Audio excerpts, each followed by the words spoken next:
Here I have about 5,000 neon bulbs, and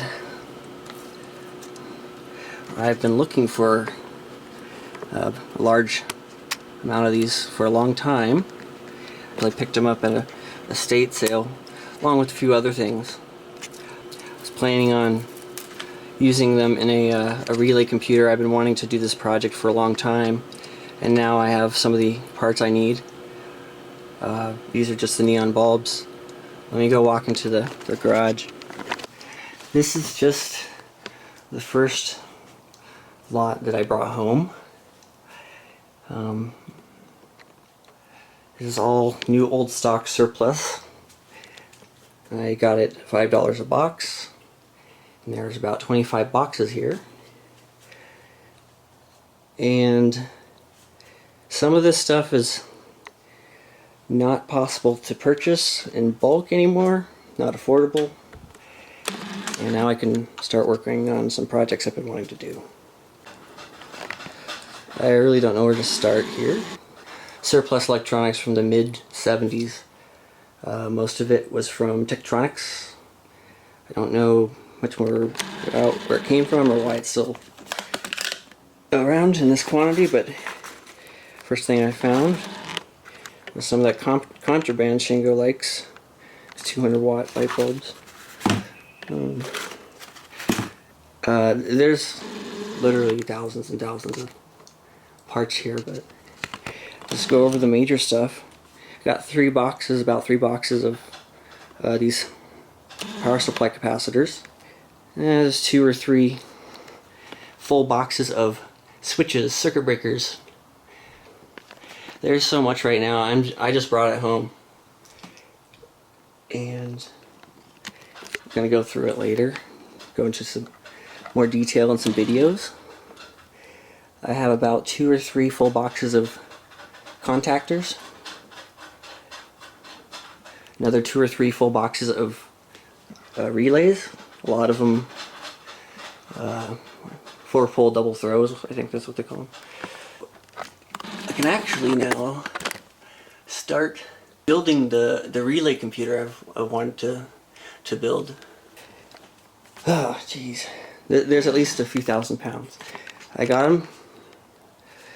They just said $5 a box, so I just started pulling each box that I now would find something I could use. I think tomorrow I'll go back and buy everything that's left over for $2.50 a box.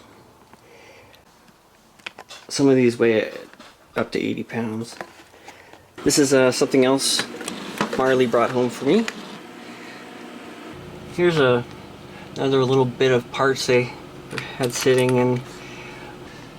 Little crystal oscillator, 16.293 megacycles, with the date on it. So we can get a steady shot of that. Is 1953. So this was probably the state-of-the-art newest technology they had. I don't know what 16 megahertz is used for back then. Probably just radio of some kind. Little aviation grade, space grade, military grade relays. They're so cute, these little things. I can get a good, let's put up the light. I think some of this was used in Apollo era stuff. It looks familiar, maybe not as old, but the same technology.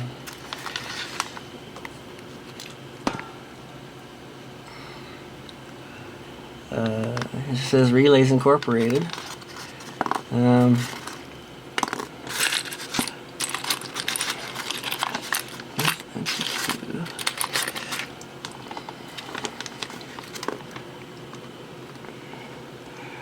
There's a neat little one. I've never seen one in a can like that. That's tiny. This stuff would have been used in space applications and some probably military aviation stuff. They needed to be small, redundant, reliable. So I'm not sure that they would spend the extra money to make these for a weapon system, but they might have. Each of these large bags is 1500, and then there's one extra set of individual tinier ones. This one happened to be ripped open in the bottom. Oops, I dropped a few. We'll give some to my friends for projects also. They are made in 95. That's a lot of neon tubes. Here's a little Tektronix military aviation relay.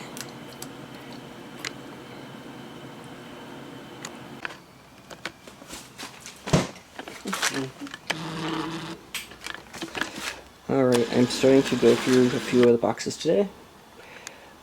These are all contactors, starting, it's going to be for relays, capacitors. It's already sorted. Looks like it's all larger relays.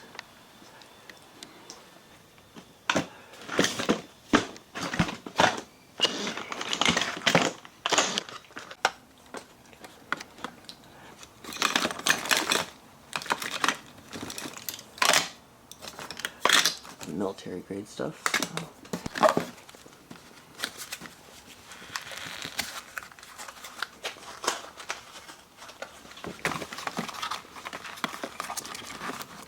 Just found a whole bunch of these mercury wetted relays. I have some of these already actually. And these save their state. You switch them and they stay in that position until you switch them back. They have to be in one direction when operating. Here's the bottom layer now, I think it is. And it looks like it's all been in there for quite a long time. Let's see what we got in this.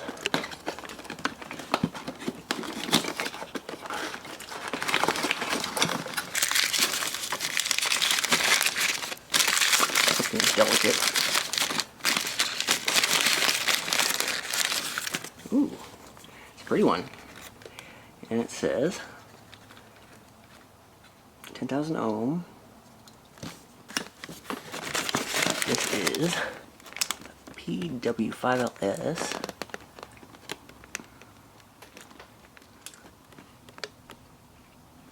Pretty sure everything in this lot was made in the US.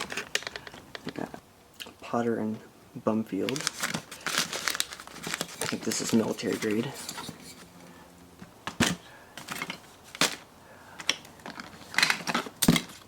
Another contactor, I think. No.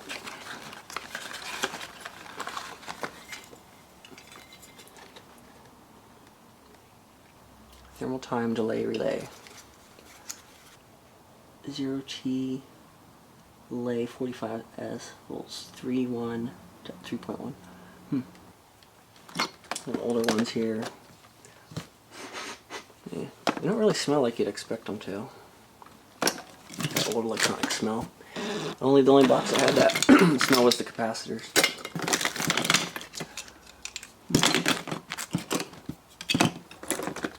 Contactors. I got so many contactors. Let's move them over.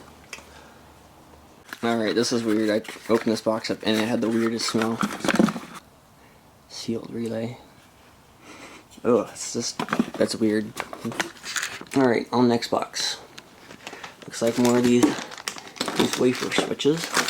I found another one of these vintage soldering stations. The other one has a really fine tip on it. It has a touch control. So you can actually, I'll show it in a later video, but when you're soldering, you get your hand right against here, and that turns it on and off underneath. So that's, damn, it's heavy. Looks like contact, or what are they called? Contact strips? Bus bars?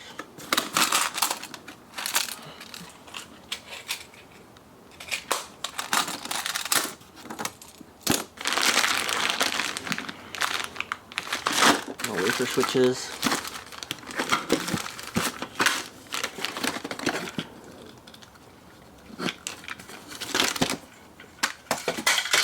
Something that just got finished.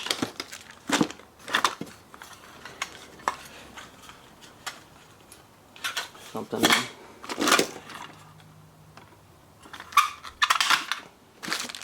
Oh, right on. More relays.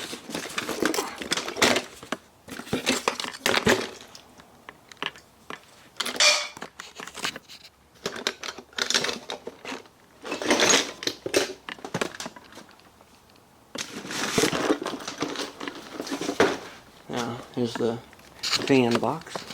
This thing to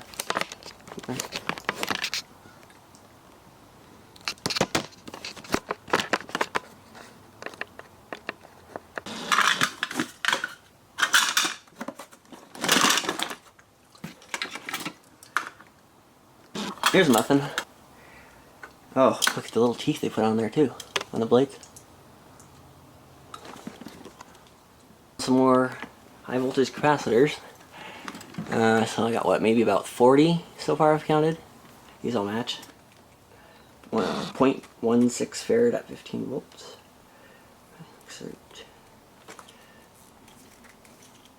Two contact points for the poles. I just got bit from one of these things. Yeah, I guess I gotta be careful. I didn't expect any of them to still have a charge, or maybe they just developed a static charge over time. So these are protected. These have internal resistors, but I'm gonna start having to sort it by size now. It doesn't have a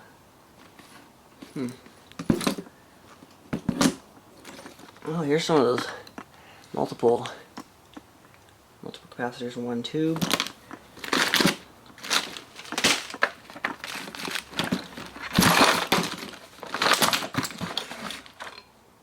More capacitors. The mysterious goo in there. So, probably some leakage. I think I'm gonna edit what I've done so far, upload it. It's like a whole entire parts store from 30 or 40 years ago. And there's another box full of just capacitors. And I haven't even gone through this part yet. 200 watt light bulbs. I have never seen a 200 watt. This looks like one of the first fluorescent compact fluorescents. Just found this in the corner. Looks like I now have around 6,000 neon bulbs. 1, 2, 3, 3 Nixie tubes and a